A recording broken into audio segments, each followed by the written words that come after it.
This is Dianne Andrews in black and white.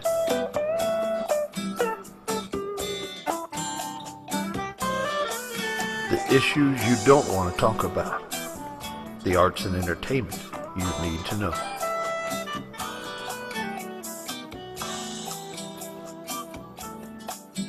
Hi, I'm Dianne Andrews. I've done about, I'd say 12 shows out of 82 in the last 2 years on whistleblowing. I've had Acorn 8 there with Mike McCrae and Marcel Reed. They're the two who were part of and really started the Acorn 8 movement to disclose the organizing misappropriations that were being done in Acorn 8. And they've been on my show. Then I've had veterans, which I really have a heart for, on the veterans that are not being taken care of properly by our healthcare system. We've shown on some of the shows how veterans have had to wait for their services, and some died. In the wake of waiting for good health care, these are the people who defended us. Then I've done ISIS. I've done passports to Al-Qaeda with Michael Springman, who's written a book, who was a diplomat at Jeddah, Saudi Arabia. And as we know, 19 of the 21 hijackers were from Saudi Arabia in the 9/11 incident, big incident in New York City. So, okay, being an ex-IBM executive and being a mathematician by trade, I said, or by education, and then having an MBA, I said, let me put my thinking cap on. So I said, whistleblowers, what do we think about? We think about Enron. We think about Brown and Williamson, the tobacco incident, or the big case with tobacco. Then I said, let me take it different. I was listening to something on news one night, and they talked about criminal informants, which are no more than snitches. To me, you have corporate snitches, that's the big boys. And then you have criminal informants. They're either in jail or trying not to go to jail by turning someone in. I'm going to talk to you about a case in Wisconsin and Oregon here today, the Cabello case, which was a family who stole $4 million and the son turned the father in. And we'll talk a little bit about that. But the third, I'm calling this Whistleblower 101, Whistleblowing 102, and Whistleblowing 103, where we talk about what we call snitches. But tell me what any of them are. What are any of them? So snitches are really street informers. Some of us may remember Starsky and Hutch. Some of you see the reruns. Starsky and Hutch was a television show that showed Antonio Van Vargas. He was the guy who was the snitch, and that's his real name. And he was always talking to police and trying to hide around and not be known in the community what he was snitching on, right? And of course he got some payola for doing this. Then I thought about what movie have I seen or heard of that really relates to street snitches or street informers. And that movie was New Jack City.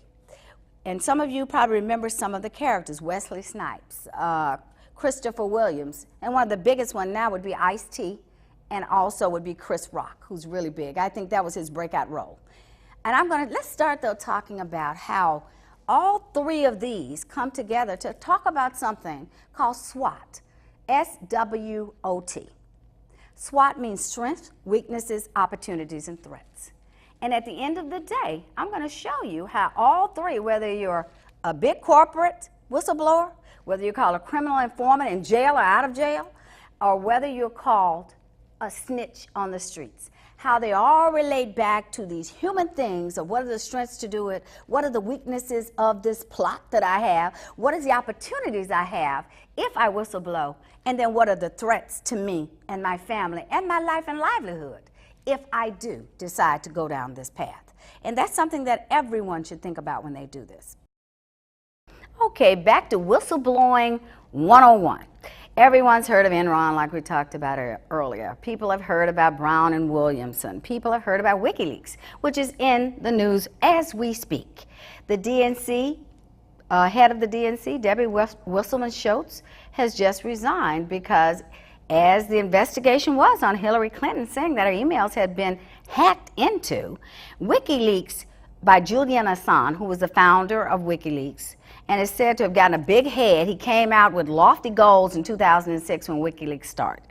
They've had 1.2 million plus more emails that have been, not just emails, they have a database that people can put the leaks on their database and they can decide which one they let out to the public. And as we know, he's had to go in some isolation because of some things that Julian Assange let out. But recently, this weekend, they said that he was working with Russia, with Putin over there. And Hillary Clinton, as we know, has been many scams about this emails and the unprotected servers and unprotected Blackberries that she uses. And I'm a Blackberry phone person myself, but I'm not running for president and one Secretary of the State for the United States, Secretary of State. So Hillary's emails were hacked, and Wikileaks has some emails that showed that there was a smear campaign against Bernie Sanders, her rival, for the presidency nomination in the DNC. And also that they were even questioning whether his religion, whether he was really an atheist or what kind of religion he had. So Donald Trump has made comments about this. Hey, and some of the comments obviously were true because the emails did portray this, and that's why the DNC head has had to resign recently.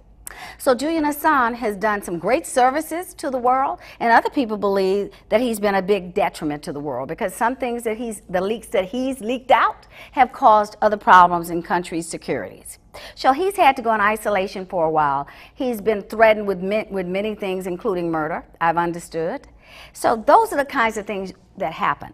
But Brown and Williamson, with Dr. Jeffrey Wiggin, who is a PhD in biochemistry, had worked at Pfizer for 25 years, was a healthcare biochemist, was hired by Brown and Williamson. Now, he was told that the reason he was hired was to come in and make cigarettes safer. So that was his lofty goal, and that's what he wanted to do. How do I help stop some of the cancer? So after he'd been there a couple of years, he realizes that these people are not stopping cancer. They're not making lung cancer any less because the additives that they're putting in these cigarettes more and more, which make them more appealing to the consumer. So that means if it's more appealing to me, if I'm a cigarette smoker, I'm going to smoke more. So he's wondering, what is this corporate duplicity, is what he called it. And what the corporate duplicity was, he wanted to inform the CEO. And that's why a lot of people who become whistleblowers are not really starting this to become a whistleblower. They're really starting this so they can help the company and help the world. He really wanted to cut down on the cancer. That's why he came to Brown and Williamson in the beginning. So he writes a letter explaining to the CEO, hey, these things are going on. We're putting more and more additives into cigarettes. People are going to get more incidents of lung cancer. What do we do to stop it? Thinking the CEO doesn't know what's going on. And I've heard that from many whistleblowers, that they start, and it's really starting just to make sure that the truth is known by the corporation or by the people. So anyway, so he went on and told him, hey, difficulty in communication came out from the CEO and he was fired.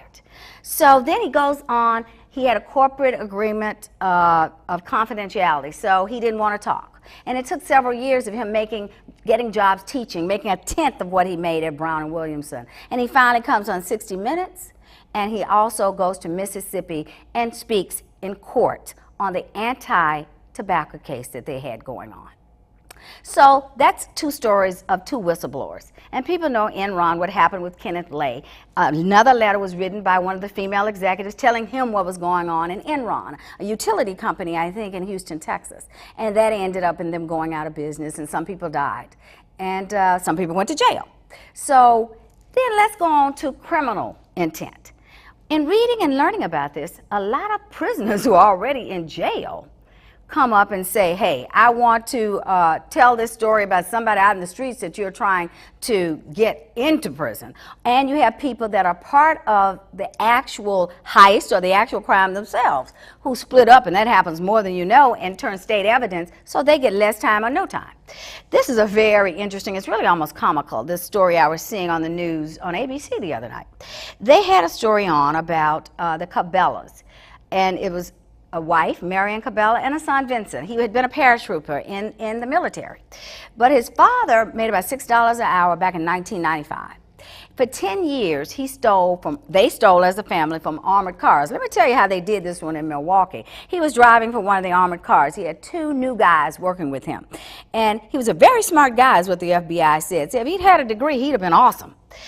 So what he did was he had his wife follow the armored car every day. And what she would do was they were waiting on the opportunity to go in and steal some of the money in the back of the armored car truck. And his son would come in, take the money, and put it in an open window to the right. Then Marion just drove off and took the money home. So that happened one day. They had the opportunity, and here it goes. They got $157,000 on that first heist. So he's thinking, I make $30,000. It's worth the risk. They called him in, asked him if he'd take a lie detector test. It was 3 guys. The other 2 guys were off eating when he drove around. And one decided, one didn't. But at the end of the day, all he did was get fired because insurance is going to pay for it. And so he felt good, his conscience clear. But they did this, different kinds of crimes in Milwaukee, moved to Oregon, did some things over in Oregon. And at the end of the day, for 10 years, the son got tired of staying in the house with his parents. And they used the money very sparsely, and they kept it in a safety deposit box under another name that you couldn't trace. So his son, Vincent, turned him in. He spent over a decade in prison where him and the mother got very little time. So again, a criminal informant on his family, even though he was banished from the family. Now, back with Jeffrey Wiggins' case, the guy from Brown and Williamson, he lost a wife. He became an alcoholic at one time while he was going through this whistleblowing phase. He got death threats. So then we go and look at this one. Some of the same thing. He's isolated now from his family. They don't talk to him anymore. Then we go to like American Gangster or New Jack City. These American Gangster was a true story about a cocaine dealer back in the 70s who was snitched on by his cousin and became an informant. But then we look at New Jack City. That had a whole cast of characters. Pookie informed. It was a group of black guys, pretty much, who got this apartment building and started doing cocaine, making crack, selling cocaine out of the apartment building. This was Chris Rock's, I would say, breakout role. He was Pookie. And in this story, he became the informant. He ended up getting shot dead, killed. So there are a lot of good things that make it happen to you, but then there are a lot of bad things can happen to you. And as I've shown you in 101, 102, and 103 of whistleblowing, all 3 can end up being the same kinds of situations you can get into. Now, I'm going to show you the SWOT and how it works when you come right back. Hi, we're back. Thanks for coming back. We're going to talk about the SWOT. The strengths, the weaknesses, the opportunity, and the threats. And I think I've shown you through the Whistleblowing 101, 102, or 103 that they all can come down to the same kinds of threats. In New Jack City, I think I said Pookie was killed. That was Chris Rock's part, but I think he was hung, as I remember. So anyway, he ended up being killed one way or the other. I think I said he was shot, but he was hung. So when you look at New Jack City, you'll know. But let's talk about the strengths. When we look at Brown and Williamson, a lot of the strengths were we had a PhD, a biochemist, who came in with lofty goals. When we look at the company of Enron, it was one of the biggest utilities companies in the world. Then we look at a company such as Wikileaks. Hassan really had lofty goals. So people would take information and have a safe place to show that information. But what happened, he decided where he was going to be shown, and then he ended up in isolation. Then we look at the Cabello family. Okay, they went to court, and they went to jail. So everybody usually ends up with a gavel. Even when we look at Nino Brown in New Jack City, he ended up having to go to court under the gavel. So a lot of these fit together. What the strengths are, let's talk about the weaknesses a little bit. The weaknesses are just what I said. That's a part of your threats, and some of them are the same weaknesses. Because you're involved in these corporations closely knit, some of the weaknesses are you may not get support from the people around you. And because if you may cause a company to close, whether it's a cocaine selling company, whether it's an illegal company, you may not have a job, and they may not have a job, and they might not want to join on you, and what you're telling people is going to happen if you tell anybody in your company. The opportunities. Now, some whistleblowers get a percentage back if money is recovered. So you've got an opportunity to make some money whistleblowing.